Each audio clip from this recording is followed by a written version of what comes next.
my name's Emily, and this is my favorite sweater, and today I'm starting the series of 3 videos that are my most disappointing books of 2019, the worst books of 2019, and the best books of 2019. And I'm going to start off with the most disappointing books in my opinion, and just to let you know, these are all like a mix of books that I read in 2019, not necessarily all 2019 releases, because I mostly read backlist books anyways. I'll be discussing the 7 books that were the most disappointing to me this year. Number 7 on this list is Salt to the Sea by Ruta Sepetys, and this book tells the story of 4 different people whose paths cross during the Second World War, and they are going to all end up on this boat called the Wilhelm Gustloff, and it is one of the, if not the most tragic boat sinkings in history, and we don't really know much about it because the Titanic gets the most attention. But anyways, this book was disappointing to me because of the ending, and that's really like the only reason that was bad, like not bad, but the only reason I was disappointed by it, because it was setting up to be like a 4, high 4 stars. And this happens with, I don't know if it will happen with all of Ruta Sepetys' books for me, but both of them that I have read, the endings have been unbelievable and hard for me to suspend my disbelief to make them make sense. And so with the severity and intensity of the story, it didn't make sense to me for there to be like this happy-go-lucky ending and like everything is rainbows and sunshine, and like I didn't like it like that. And it's like, this was not a bad book at all, but I ended up giving it 3 stars, and I just thought that it was gonna be like a lot better, and I really love Ruta Sepetys' writing style, so it was just kind of a bummer that the ending was almost exactly the same as Between Shades of Grey, which I didn't like the ending of that one either. So it was just kind of like, I should have seen it coming, I guess, but still disappointing. Number 6 on this list is Girl Town by Carolyn Nowak, and this is like a graphic novel of different short stories, and I didn't know anything about this going into it, and the reason that this is disappointing to me is because like I did a quick flip through, and from the cover I really like this art style, and like when I was in Books A Million I just flipped through and I was like, yeah, this seems really cool.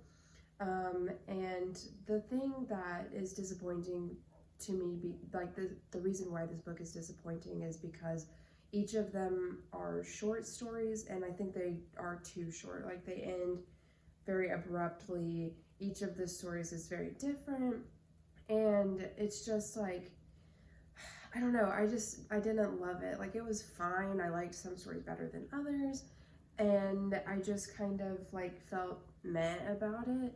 And this was like an expensive graphic novel, so that was also kind of disappointing. So yeah, I just kind of wanted more from this. I'm glad I read it, and I might flip through it again some other time, but I don't remember much about these stories.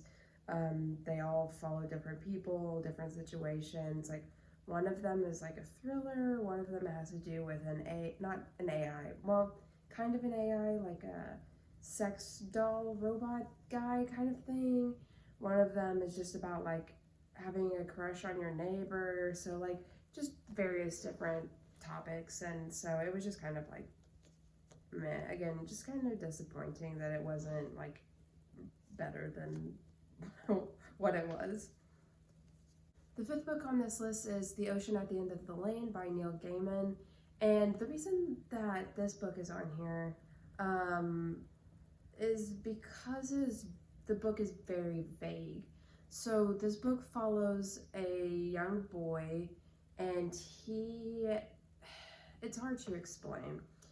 He lives with his family at this house, and they have this guy come and rent a room in the house, and then the boy walks down to his neighbor's house, and the neighbor is like a family of witches, these women who are all witches and have abilities. And the dude that was renting their room in their house is dead, and all these weird things start happening, and there's like this pond in the back of the witch neighbor's yard that is like has magical abilities to it. And I'm doing a terrible job at explaining this because it is like so vague, and so I think it's like supposed to be speculative, which it just didn't work for me. This book is pretty short, and it took me so long to read. And that's something that generally makes books disappointing for me, is if it takes me a really long time to get into them, just depending on what it is. Like maybe if it's a high fantasy or something, it doesn't affect me like that. But I wish this book was more fantastical. The magic that was used in it is explained very like obscurely, and things just kind of were like laid out and not described super well. And I think this is the only adult book of Neil Gaiman's that I've read, but I think I just prefer his middle grade books. And the weird thing about this as well is that this is like pitched as an adult book, but the two main characters are children, so I don't really understand what it was trying to accomplish, and I just know that it didn't work for me, so I was disappointed by it because I had previously liked Neil Gaiman's other works that I had read. Number 4 on this list is Elle Dafoe by Cece Bell, and this book is about, it's actually a graphic novel, a graphic memoir of the author's experience with being hard of hearing, being deaf, and having to learn to be okay with having hearing aids, and not just hearing aids, like cochlear implants. And it tells the story of her from a very young age growing up, and the drawings, like the illustrations, are depicted as bunnies, and so that was really interesting. But the thing I didn't like about this is that the main character treated her mother like garbage, and she was really young, I don't know, 6, 7 or so when this specific part that I'm thinking of is taking place. And the mom is trying to get Cece to go to I don't really know if it's therapy, but a session to learn sign language. And Cece yells at the mom and kicks and hits her, and then the mom is just like, why don't we go get ice cream? And it's just weird parenting, and I feel like this book was overhyped for me. I had only heard really rave reviews, and so I got really excited, especially because I'm really passionate about the deaf community and about learning sign language. And so I was really, really excited to see this character who is, known voices character doing a graphic novel about it, and it just kind of fell flat for me, and just kind of felt choppy, and I wanted more from it. Number 3 on my list, and one that makes me very sad, is Lumberjanes Volume 3. I think this one is called A Terrible Plan. The main creator of this graphic novel series is Noelle Stevenson, who is one of my favorite people to see on Twitter, and I love the first 2 volumes of Lumberjanes, and I was fully expecting this to be my favorite graphic novel series, and so far it's doing really well. I do still enjoy the story, but the problem that I had with this one is that the art style changed, and I don't like the art style as much as I did in the first 2.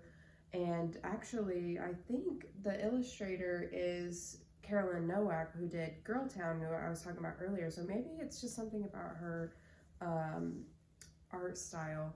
But I also just wasn't as attached to this storyline in this particular volume, and I just kind of, the art style thing really threw me off, and so I was kind of upset as I was reading this.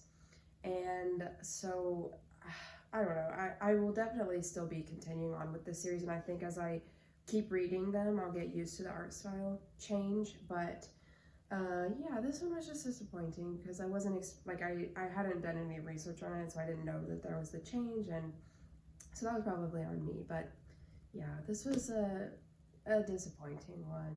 Number 2 on this list is Kings, Queens, and In-Betweens by Tanya Boteju, or Tanya Boteju. I'm not sure how to pronounce that last name. And this book I was expecting to love because it is highly focused on drag culture, drag queens, drag kings, and I love drag culture and I love going to drag shows. And this book is just, a lot of it, the problem is that it wasn't what I was expecting. And so this book is about a girl who discovers the drag scene in her town, and she kind of discovers she kind of becomes more accepting of her sexuality and like learns to branch out and make friends within the drag community. And I love that concept, but this is one of those books where it has this trope that I really, really hate, where everything that could possibly go wrong does. And it genuinely made me anxious to read this book because like all of these issues were going on, like all these problems were happening in this main character's life. And it was so hard to read because I was like feeling nervous while I was reading it. I didn't like that. And there's also the miscommunication trope in here between like multiple people, between the main character and her best friend, between the girl and the love interest, just so much. And I was frustrating. And this book also, like this was one that took me so long to read. I started it before the reading rush and I didn't finish it until like, I don't know, it was a while later, maybe like August or something. I think the reading rush happened in July, but it was just so disappointing that I was like frustrated by it. It took me forever to read it, and like I didn't ultimately give it a bad rating, but it was just like not what I was expecting, and like it didn't do what I wanted it to. Also, this cover is gorgeous and I love this design and stuff, but I guess that makes it disappointing too, that it had a beautiful cover and the book didn't live up to it. So yeah, that's that one. And the number 1 most disappointing book that I read this year was Bingo Love by T. Franklin. And this is about these 2 girls who fall in love in the 1960s, but because of the culture, because they're black, and because, you know, it's a girl and it's a female-female relationship, they can't be together, so both of them end up marrying men and starting lives of their own, and then they come together and like rekindle their love. And the biggest issue that I have with this is that cheating is a major plot point, and I can't stand cheating, and cheating is just like wrong in my eyes, and so I don't like reading about it either. It was just like such a huge part of this book, and it's a graphic novel, so like it's not that long, and it was just a big issue. And then another thing is that this book is like it has asterisks in 2 different parts where it's like, if you want more of this story, follow this link to online. And because I was already like angry at the book for the cheating stuff, I didn't go read those extra things, and I don't know if you had to pay for them or what the deal was, but it was just frustrating that you didn't get the whole story. And it was like, it pulled me out of the story because it was like, go to this website to finish the story or whatever, and it was like, okay, this isn't a webtoon, like we need the whole thing in this book. And I just had such high expectations because I had never heard anybody talking about the cheating element. And so I was really excited about 2 black women being in love, and like I thought it was just going to be a cute like love story. And then the ending is also super, super like a weird, and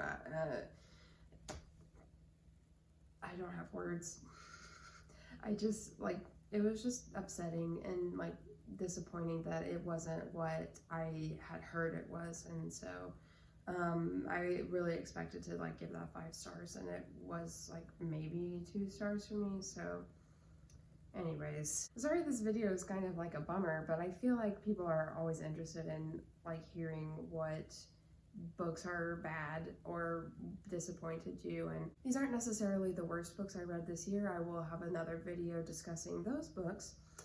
But they were just things that I expected to enjoy more than I did, and then was disappointed by the results of how I felt at the end. I will see you guys with the next in this series, which should be my worst books of the year, and then the next will be my best books of the year. So hopefully y'all will stay tuned and let me know down in the comments what your most disappointing books this year, or a disappointing book you read this year was, and I will talk to you guys later. Bye.